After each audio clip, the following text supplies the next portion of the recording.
on the subject of these whiny college students who see everything through an identity prism, which is part of the problem and part of what's being exposed in the reaction here.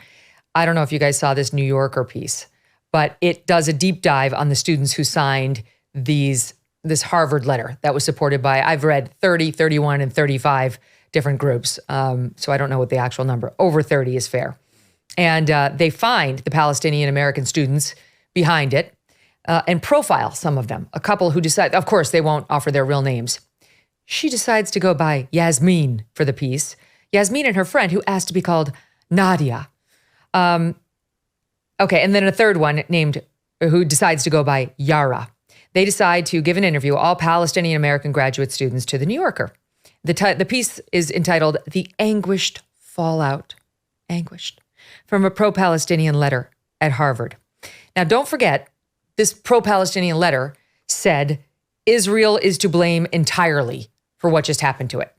Your skirt was too short. You had on too much makeup. You get raped when you do that, Israel, period.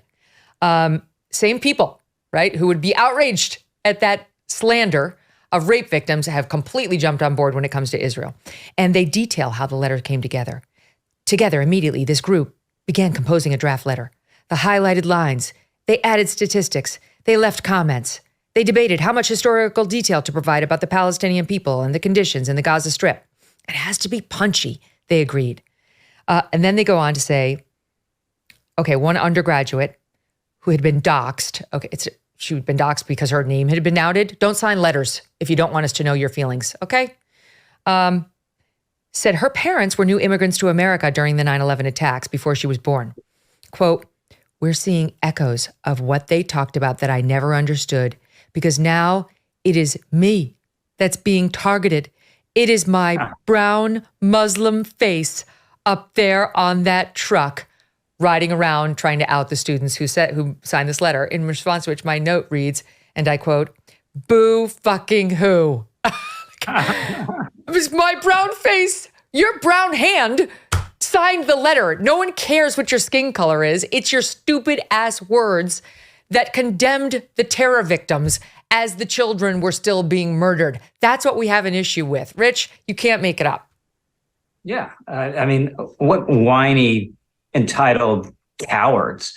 I mean, they're incapable of moral reasoning because they're not capable of seeing people in certain categories as fully people, right? So Israel is defined, as Charlie was eloquently stating earlier, as the colonizers. So just by definition, they can't be victims. Nothing wrong can ever be done to them. They are guilty of all the world's ills. And they signed on the stupid letter, which was meant to be a public statement, which engendered public debate. And now they're complaining about it. And then they said, Charlie, in this interview, they're lamenting that not more students come forward with them, saying if people would just band together, it would take the power out, because you can't fire 700 Harvard students. It would be a scandal. That's a privilege we have. Well, I mean, they said the quiet part out loud, as the kids say. But I think what this shows more than anything is that the ultimate aim of this sort of person is actually to engage with the world without ever hearing anything back. That's why all these student groups for years have been trying to get so-called hate speech banned, which they get to define, because then no one is allowed to say you're wrong or explain to them where they disagree. And this is just a perfect example of it. I mean, if you sign an open letter and it has precepts to which you've added your name, you are then open to criticism. That's how free speech works. To then push back against the idea that anyone might disagree with you demonstrates that you expect to exist in the United States without critique. And it's just not an option.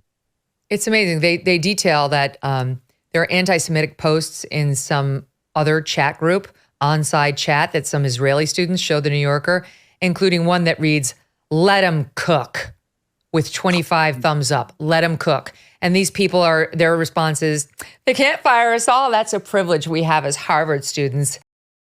Well, as autumn settles in, the Christmas decorations have already made their grand entrance.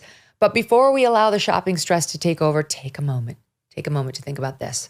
Many families have decided to embrace experiences and family gifts instead of the frenzy of individual shopping.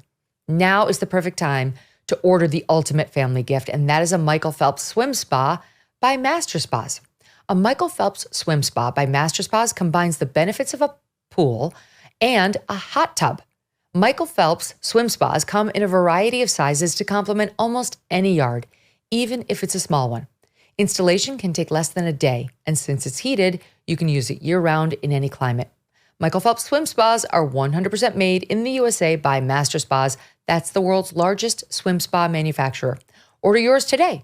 Go to masterspas.com, put in the promo code MK to save $1,000 on a Michael Phelps swim spa or $500 on a Master Spas hot tub. Masterspas.com, promo code MK.